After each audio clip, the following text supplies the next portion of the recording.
کے شہر دمشق میں ایک نوجوان خوبصورت لڑکی روزانہ اکیلی یونیورسٹی جاتی تھی۔ اسی یونیورسٹی میں اس کا والد ایک ڈپارٹمنٹ کا انچارج تھا۔ ایک دن چھٹی کے فوراً بعد اچانک بادل گرجنے لگے اور زوردار بارش ہونے لگی۔ ہر کوئی جائے پناہ کی تلاش میں دوڑ رہا تھا۔ سردی کی شدت بڑھنے لگی۔ آسمان سے گرنے والے اولے لوگوں کے سروں پر برسنے لگے۔ یہ لڑکی بھی یونیورسٹی سے نکلی اور جائے پناہ کی تلاش میں دوڑنے لگی۔ اس کا جسم سردی سے کانپ رہا تھا، لیکن یہ نہیں جانتی تھی کہ اسے پناہ کہاں ملے گی۔ جب بارش تیز ہوئی تو اس نے ایک دروازہ بجایا۔ گھر میں موجود لڑکا باہر نکلا اور اسے اندر لے آئے اور بارش تھمنے تک اپنے گھر میں رہنے کی اجازت دے دی۔ دونوں کا آپس میں تعارف ہوا تو معلوم ہوا کہ لڑکا بھی اسی یونیورسٹی میں پڑھتا ہے جہاں وہ خود زیر تعلیم ہے، اور اس شہر میں اکیلا رہتا ہے۔ ایک کمرہ، برآمدہ اور باتھ روم اس کا کل گھر تھا۔ نوجوان نے اسے کمرے میں آرام کرنے کو کہا اور اس کے پاس ہیٹر رکھ دیا اور کہا کہ کمرہ جب گرم ہو جائے گا تو وہ ہیٹر نکال لے گا۔ تھوڑی دیر لڑکی بستر پر بیٹھی کانپتی رہی۔ اچانک اسے نیند آ گئی تو یہ بستر پر گر گئی۔ نوجوان ہیٹر لینے کمرے میں داخل ہوا تو اسے بستر پر سوئی ہوئی لڑکی جنت کی حوروں کی سردار لگی۔ وہ ہیٹر لیتے ہی فوراً کمرے سے باہر نکل گیا، لیکن شیطان جو کہ اسے گمراہ کرنے کے موقع کی تلاش میں تھا اسے وسوسے دینے لگا۔ اس کے ذہن میں لڑکی کی تصویر خوبصورت بنا کر دکھانے لگا۔ تھوڑی دیر بعد لڑکی کی آنکھ کھلی۔ جب اس نے اپنے آپ کو بستر پر لیٹا ہوا پایا تو ہڑبڑا کر اٹھ گئی اور گھبراہٹ کے عالم میں بے تحاشا باہر کی طرف دوڑنے لگی۔ اس نے برآمدے میں اسی نوجوان کو بے ہوش پایا۔ وہ انتہائی گھبراہٹ کی عالم میں گھر کی طرف دوڑنے لگی اور پیچھے مڑ کر بھی نہ دیکھا، یہاں تک کہ اپنے گھر پہنچ کر باپ کی گود میں سر رکھ دیا، جو کہ پوری رات اسے شہر کے ہر کونے میں تلاش کرتا رہا تھا۔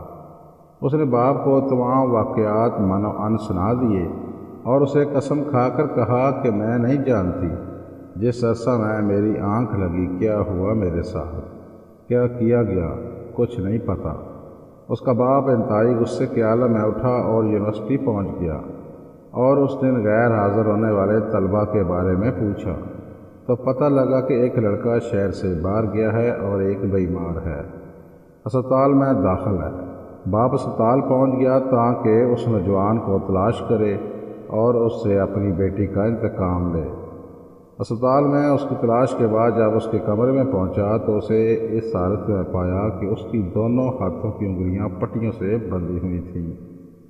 اس نے ڈاکٹر سے اس مریض کے بارے میں پوچھا تو ڈاکٹر نے بتایا جب یہ ہمارے پاس لایا گیا تو اس کے دونوں ہاتھ جلے ہوئے تھے۔ باپ نے نوجوان سے کہا کہ تمہیں اللہ کی قسم ہے مجھے بتاؤ کہ تمہیں کیا ہوا ہے۔ باپ نے اپنا تعارف نہیں کروایا۔ وہ بولا ایک لڑکی کا رات بارش سے بچتی ہوئی میرے پاس پناہ لینے آئی۔ میں نے اسے اپنے کمرے میں پناہ تو دے دی، لیکن شیطان مجھے اس کے بارے میں پھسلانے لگا تو میں اس کے کمرے میں ہیٹر لینے کے بہانے داخل ہوا۔ وہ سوئی ہوئی لڑکی مجھے جنت کی حور لگی۔ میں فوراً باہر نکل آیا، لیکن شیطان مجھے مسلسل اس کے بارے میں پھسلاتا رہا اور غلط خیالات میرے ذہن میں آتے رہے۔ تو جب بھی شیطان مجھے برائی پر اکساتا میں اپنی انگلی آگ میں جلاتا تاکہ جہنم کی آگ اور اس کے عذاب کو یاد کروں اور اپنے نفس کو برائی سے باز رکھ سکوں، یہاں تک کہ میری ساری انگلیاں جل گئی اور میں بے ہوش ہو گیا۔ مجھے نہیں پتہ کہ میں اسپتال کیسے پہنچا۔ یہ باتیں سن کر باپ بہت حیران ہوا۔ بلند آواز سے چلایا ہے لوگوں گواہ رہو، میں نے اس پاک سیرت لڑکے سے اپنی بیٹی کا نکاح کر دیا ہے۔ سبحان اللہ، یہ ہے اللہ سے ڈرنے والوں کا ذکر۔ اگر اللہ کا خوف نہ ہوتا تو اس لڑکی کی عزت محفوظ نہ رہ سکتی۔ جو بھی لڑکا یا لڑکی ناجائز تعلقات قائم کرتے ہیں یا غیر شرعی دوستیاں یا محبتیں کرتے ہیں تو وہ اپنے اس برے فعل کو چھپانے کی حتی المکان کوشش کرتے ہیں۔ وہ چاہتے ہیں کہ والدین ان کے ان کاموں سے بے خبر رہیں، حالانکہ وہ یہ جانتے ہیں کہ اللہ ان کے ہر فعل سے باخبر ہے، پھر بھی ان کے دل میں اللہ کا خوف پیدا نہیں ہوتا۔ ایسا کیوں ہے؟ کیونکہ والدین نے بچپن سے ان کے دل و دماغ میں اللہ کے خوف کے بجائے اپنا ذاتی خوف، رعب و دبدبہ، سزا کا ڈر ہی بٹھایا ہے۔ اس لیے آج وہ اللہ سے بے پرواہ ہو کر والدین سے چھپ کر گناہوں کا ارتکاب کرتے ہیں، اور ایسے بھی والدین ہیں جنہوں نے اپنی اولاد کی تربیت خوف خدا پر کی، تو ان کی اولاد نے بھی ہمیشہ برائیوں سے اپنے آپ کو محفوظ رکھا اور ہمیشہ اللہ کی بڑائی کو سامنے رکھ کر ہر قسم کے گناہوں سے محفوظ رہے۔ اللہ تعالی ہم سب کو ایمان کامل اور اپنی خشیت سے نوازے، آمین۔